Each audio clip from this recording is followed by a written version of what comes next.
Welcome to YoungMinds Parents Lounge. I'm Jo, Head of Parent Services. I'm Emma, I'm the Helpline Manager. And today we're talking about phobias. So Emma, just very straight in there, what is a phobia? So firstly, I'm going to just differentiate between what a fear is and what a phobia is.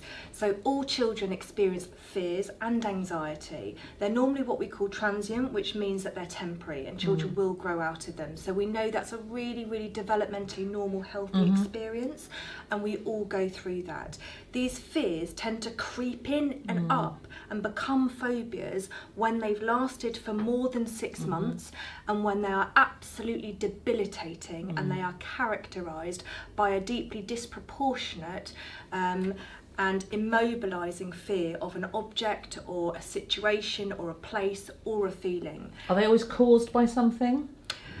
Well, it's very interesting because phobias can often be a phobia of vomiting, being sick, or a place, or a dog, or a pigeon. There's all sorts of different phobias, even school phobia, phobias of needles, and a child's experience is very individual. Some children may have some trauma that's caused it. There may be a life experience, whether it's a divorce, separation, a bereavement, a death in the family. There's something that may have underpinned that phobia. For some, there may be some biological factors.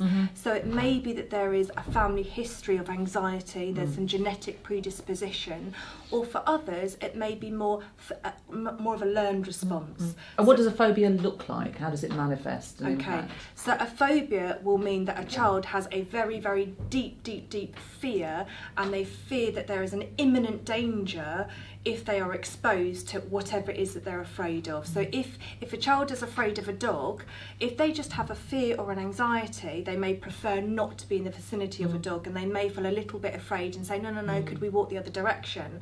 But if there's a phobia, that phobia could result in panic attacks, it could result in much more debilitating symptoms, and those symptoms won't subside when the perceived danger is no longer there. And that sounds like that can have a massive impact on families, how families It can manage have that. a huge impact.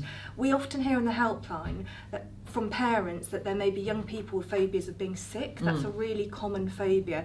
And parents often say to us, I can't even manage mealtime. You know, mealtime descends into chaos, tears, screaming matches because a child is so worried that by eating whatever on their plate is going to cause them to vomit. And they're so deeply afraid of that process, it's as though they feel that the process of vomiting would have some sort of dire consequences or even cause death. So how can parents manage that? What can help? What are our top tips? Well, I would really say that if you're a parent, you recognise this and you know that this is exactly what your child is going through, try and teach them and work it out together for some self-soothing techniques. So what brings your child comfort? What age is your child? What brings them comfort if they're little? Is it a blanket? Is it a toy? Is it cuddles with mummy? Is it verbal reassurance? Use what works, but also temper it against their age. So what works for a little one is going to be different from what works with an adolescent. Secondly, use visualization techniques. This means teach your child to sit down and immerse themselves in what is a safe place. It's about imagining that they're not at home or in school, that they're actually maybe on a beach, somewhere that they love, and bring their senses into all of that. So we've in the longer session, we've talked about visualization techniques in more detail. I'd urge parents to look at that. But also there's a huge amount of resources and information about visualization techniques, grounding techniques, and mindfulness. So we Lots know of there's apps out there as well, and resources, huge very amount. easy to find. The important thing is, if you've tried all of these techniques and it's not working and you're not seeing an improvement, that would indicate it's time to seek more help, professional help. Excellent. We know that children can be referred to local child and adolescent mental health services, and those are clinical teams of experts who can assess what is required. And what's the clinical response to a phobia often look like? It's often CBT, cognitive behavioural therapy. So that's a form of treatment that looks at the thought process and resetting how we think and how we approach our feelings towards something that we're afraid of. But on occasion, psychotherapy can be useful too. It's a very different approach. It's a talking therapy, and it tends to look at past experiences in order to make sense of why we're feeling the way we're feeling at the current time.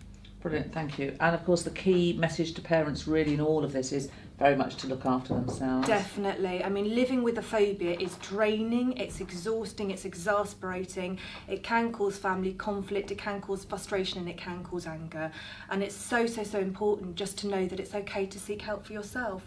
Look after yourself, look at your parental resilience, make sure that you've got a network, that you've got friends, family, colleagues at work, and that if you're really struggling, do talk to a GP as well. Fantastic. Thank you, Emma. That's really useful. Thank you for watching.